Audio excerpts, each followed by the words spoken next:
When Ozzy Osbourne, the legendary Black Sabbath frontman and reality TV icon, passed away shortly after his emotional farewell concert in Birmingham, England, the world mourned the loss of one of rock's most electrifying and unpredictable figures. But even in death, Ozzy left behind more than memories. He left revelations. Chief among them was a secret list, handwritten and tucked among his personal effects, naming 6 bands he deeply despised. This wasn't about petty rivalries or bruised egos. These were bands that, to Ozzy, symbolized the decay of what rock music once stood for. Behind each name was a story of betrayal, public feuds, or creative disillusionment. Some battles were waged on festival stages, others behind closed dressing room doors, but all left scars on Ozzy's soul. Judas Priest, the blood-stained war of British metal titans. If there was ever a rivalry that burned hotter than all others in Ozzy's life, it was with Judas Priest, a band as much a British metal institution as Black Sabbath, but seen by Ozzy as a relentless usurper. This bitter feud dated back to the late 1970s, a turbulent time when Black Sabbath was fracturing under internal strife, and Judas Priest was rising like an unstoppable flame in the metal scene. Ozzy, fresh from his chaotic departure from Black Sabbath, saw Judas Priest not as fellow artists, but as vultures circling his collapsing empire. Recounted by close friends, he once drunkenly muttered in New York, "They're circling like vultures, waiting for me to fall so they can tear the corpse apart." This metaphor vividly captures the paranoia and bitterness that consumed him, feeling betrayed by those who were supposed to be comrades in the metal brotherhood. The rivalry deepened when Judas Priest recruited K.K. Downing, a guitarist Ozzy had personally wanted for his solo work. The news hit him like a punch to the gut. According to his former manager, Don Arden, upon hearing the news, Ozzy threw a bottle of Jack Daniels at a hotel TV, screaming, "They're poaching my people. I swear I won't let them get away with this." From then on, every Judas Priest riff or Rob Halford's iconic scream became a personal insult. Tensions erupted spectacularly at the 1986 Monsters of Rock Festival, where both bands shared the lineup. Backstage, Rob Halford's swaggering dismissal of Ozzy as the past was overheard by Ozzy himself. Phil Soussan, Ozzy's bassist, recalled how they had to physically restrain Ozzy from confronting Halford. Ozzy's snarling retort, "I'm what you're all copying." "Wearing leather doesn't make you a monster. It makes you look like cheap race car trash," echoed his fiery contempt. Bon Jovi, the pop rock antithesis. The 1980s ushered in a new era of glam metal and arena rock, with Bon Jovi becoming its dazzling face.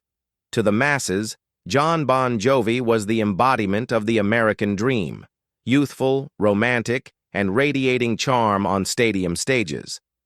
Yet to Ozzy Osbourne, he was the antithesis of true rock and roll, a polished, commercialized version that had sold out the soul of the genre. Ozzy's disdain wasn't shouted from the rooftops, but was no less sharp.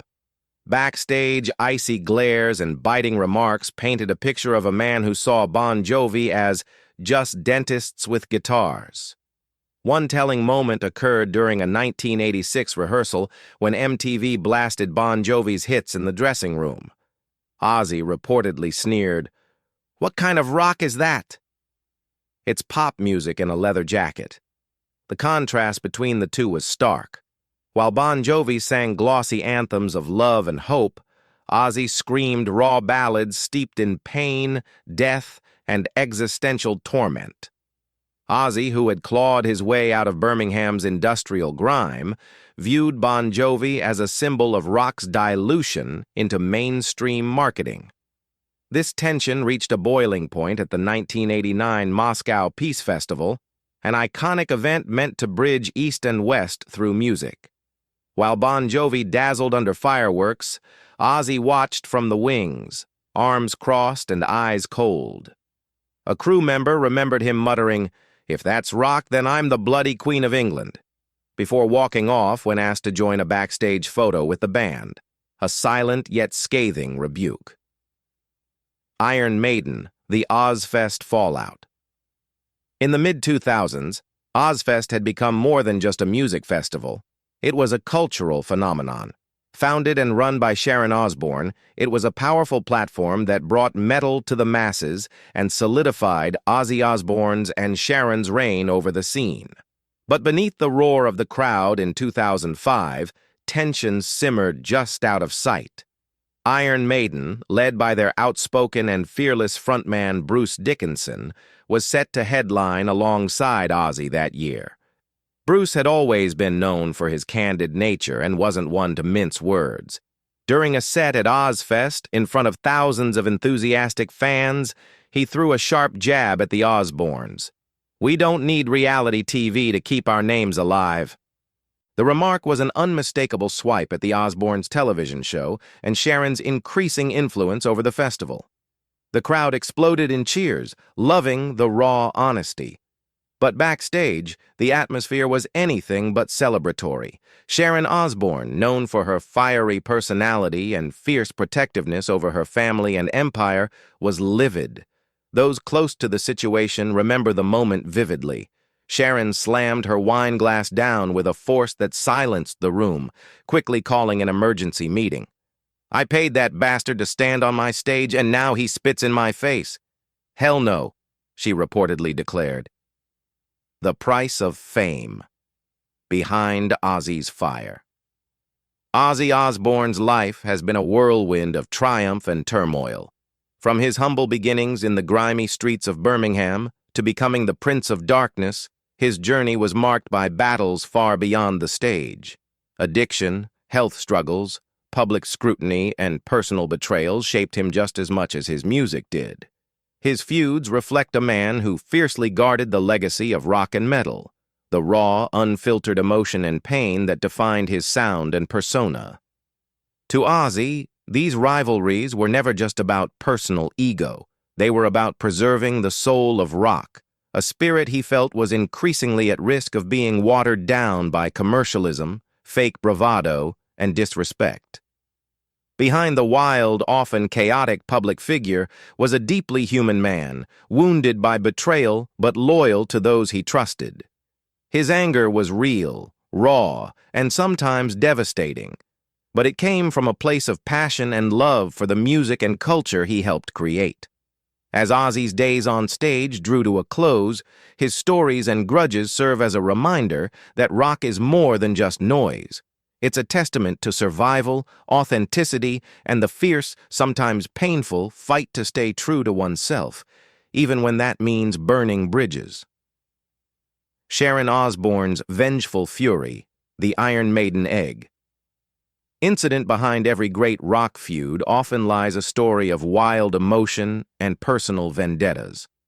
One of the most infamous moments in Ozzy Osbourne's long list of rivalries involved not just him, but the formidable force that is Sharon Osbourne. The clash with Iron Maiden wasn't just a musical dispute.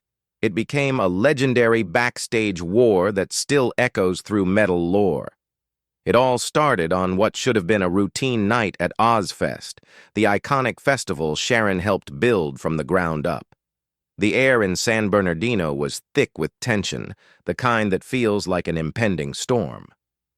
Bruce Dickinson, Iron Maiden's charismatic frontman, had already publicly taken shots at the Osbournes, mocking their reality TV fame in front of thousands of fans. The barb wasn't just an insult to Ozzy's family. It was a direct attack on Sharon, the queen of Ozzfest's empire. That night, Sharon decided enough was enough. A revenge plan, both wild and coldly calculated, took shape. Secretly, she ordered her team to distribute thousands of raw eggs and AA batteries to a specially trained group of fans primed for an egg attack. As Bruce stepped onto the stage, the lights hit, and suddenly, eggs began to rain down. The crowd erupted into chaos. Bruce staggered across the yoke-slicked stage, but held his ground, defiantly shouting, "We don't kneel to red-nailed managers!" The crowd roared. But the chaos didn't stop there. As Iron Maiden launched into their hit The Trooper, the sound abruptly cut out. Dead silence filled the stadium. In a dramatic moment, Bruce threw his microphone into the crowd and leapt off stage, igniting a frenzy of pushing and shouting as security scrambled to contain the madness. Meanwhile, Sharon, nestled in the control booth, allowed herself a rare, satisfied smile. Kiss versus Ozzy Osbourne. Clash of rock philosophies. Few rock rivalries have lasted as long or burned as intensely as the feud between Ozzy Osbourne and Kiss. Behind the theatrics, the makeup, platform boots, and pyrotechnics, lay a deep-rooted clash of ideologies that pitted Ozzy's raw, gritty rock vision against Kiss's flashy spectacle. The feud began in the early 1970s, when both acts were carving their places in rock history. Black Sabbath's haunting dark riffs echoed the bleak realities of working-class Birmingham, while Kiss emerged with wild costumes, painted faces, and a stage show resembling a demonic circus. At one backstage moment in Chicago, Ozzy reportedly muttered to guitarist Tony Iommi, "I thought this was a music show, not a kid's costume party," crystallizing the disdain simmering beneath his reserved exterior. Ozzy's anger was about more than appearances. It was a fundamental difference in how they viewed rock music. For Ozzy, rock was a vessel for pain and raw emotion, a scream from the depths of the soul. Kiss, led by Gene Simmons and Paul Stanley, transformed rock into a merchandising juggernaut, selling dolls, toys, and even coffins adorned with their likeness. Ozzy's bitterness boiled over in a 1982 drunken rant. "They sell everything but music." The conflict exploded publicly at a 1981 Casablanca Records party. Gene Simmons, ever the businessman, coldly taunted Ozzy, "If you marketed yourself better, you wouldn't need booze to survive." Ozzy's face flushed crimson as he shouted back, "I market pain. You market masks." Security had to pull them apart, but the war was on. Guns N' Roses. From allies to enemies. When Guns N' Roses burst onto the scene in the late 80s, the world expected a clash of titans, but also hoped for camaraderie between Ozzy Osbourne, the godfather of heavy metal, and this fiery new generation. Initially, there was mutual respect. Ozzy invited the young band to open for his No Rest for the Wicked tour in 1988, a symbolic passing of the torch. However, what began as an alliance soon deteriorated. Guitarist Jake E. Lee revealed that Axl Rose's habitual lateness sparked Ozzy's ire early on. Ozzy, despite his own chaotic reputation, demanded professionalism. By the third night, frustration boiled over. In Philadelphia, with Axl missing for nearly 2 hours before his set, Ozzy exploded backstage. Smashing a mirror in his dressing room, he confronted the band, screaming, "You didn't just disrespect me, you pissed in the face of the crowd and shat on the soul of rock and roll." Slash attempted to calm tensions, but Ozzy was unrelenting, demanding the band leave the tour immediately. Guns N' Roses were dropped without explanation, sparking a bitter rivalry that would fester for decades. As Guns N' Roses skyrocketed to superstardom, Ozzy grew increasingly dismissive. In a 1992 interview, he mocked modern rock bands as wolves who chew their own tails and turn into house pets for MTV. Though unnamed, the jab was unmistakably aimed at Axl and his crew. The tension deepened when Slash joined Ozzy's band in 1995. Despite shared stages, Ozzy often brought up his grudge against Axl. Drummer Randy Castillo recalled Ozzy laughing bitterly, saying, "Compared to that guy, I'm like the Pope dipped in rose water." Limp Bizkit, the modern metal anathema. Perhaps the most visceral and modern target of Ozzy's disdain was Limp Bizkit, the rap metal band that emerged in the late 90s, led by Fred Durst. For Ozzy, Limp Bizkit represented everything wrong with contemporary metal, a cheap, lazy parody that lacked soul or substance. The tension reached its peak at the 1998 Ozzfest, a festival Ozzy and Sharon had built as a shrine to heavy metal. When Fred Durst demanded a separate backstage area and a rescheduled slot, Ozzy exploded. Slamming the table, his voice thundered, "Do they think this is Durst Fest? I built this festival with blood, not for some rap clown circus." During Limp Bizkit's sound check, Ozzy reportedly stormed out, spat on the ground, and muttered, "They dance like monkeys, but where the hell is the music?" Sharon stood by, arms crossed and unyielding. Fred Durst fired back on radio, dismissing Ozzy as an outdated old man who needed to retire. Ozzy's response was brutal, smashing a guitar and vowing that Durst would never understand metal even if he lost that stupid red cap. From there, Sharon's influence took hold. Limp Bizkit was cut from major UK tours, disappearing from key lineups. Ozzy openly derided the nu metal movement as garbage mashed up by DJs and screaming, devoid of soul. The heart of rock. Authenticity over image. For Ozzy Osbourne, rock music was never a polished product to be sold with shiny costumes or slick marketing. Long before the glam and glitz took over parts of the music world, Ozzy knew that rock was about something much more raw and real. While many bands rose to fame through catchy hooks, big production, and carefully crafted images, Ozzy demanded something deeper, an authenticity that could not be faked or diluted.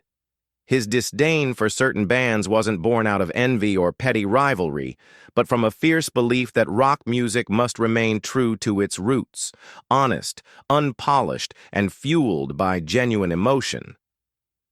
Ozzy's life was a testimony to this ethos. He didn't just sing songs, he lived the pain, the chaos, and the darkness he poured into his music. Battles with addiction, struggles with mental health, and personal tragedies were etched into his voice and lyrics. For him, rock was a form of truth-telling, brutal and beautiful. It was a confession laid bare, raw and vulnerable, refusing to be sanitized or tailored for mass appeal. In an era where image often trumped substance, Ozzy stood as a defiant reminder that rock music's power lies in its ability to expose the human soul in all its messy complexity. The Grudge List, a stand against compromise. Ozzy Osbourne's infamous Grudge List was far more than a simple tally of personal dislikes or backstage spats. It was a powerful manifesto that revealed the core of his identity as a rock legend. To Ozzy, this wasn't about petty feuds or celebrity gossip. It was a declaration that rock music must remain untamed and authentic. Each band on that list symbolized, in his eyes, a betrayal of everything that rock stood for, a compromise of its raw spirit in favor of commercial success or superficial rebellion. Unlike the typical rock star grudges born from ego or rivalry, Ozzy's grievances stemmed from a fierce, almost sacred dedication to preserving the essence of rock. He saw these bands as representing a dangerous dilution, groups who traded the brutal honesty of rock for polished performances and market-friendly images. To him, that wasn't rock at all. It was a watered-down shadow of what the genre once was. Rock as survival, the courage to be real. Ozzy's life and career challenged both fans and musicians to look honestly at where rock music stands today. In an industry increasingly dominated by manufactured stars, highly produced sounds, and carefully curated public images, are we still honoring the raw, unfiltered truths that gave rock its power? Or have we allowed the genre to slip into something safe, sanitized, and predictable? Ozzy's story is a call to return to the roots of rock music, roots defined by imperfection, emotional depth, and the courage to confront the difficult and often uncomfortable realities of life. He was far from perfect himself. His journey was a chaotic mix of triumphs and failures, moments of brilliance shadowed by personal struggles and public scandals. But it was precisely this messy humanity that made him relatable and compelling. He showed the world that true rock is not about flawless vocals or slick stage shows. It's about honesty. It's about the bravery to expose your wounds and scream your truth, no matter how ugly or painful it might be. That spirit of raw authenticity is what made Ozzy a legend, and it's what continues to inspire millions. Your one click can help us keep creating awesome stuff.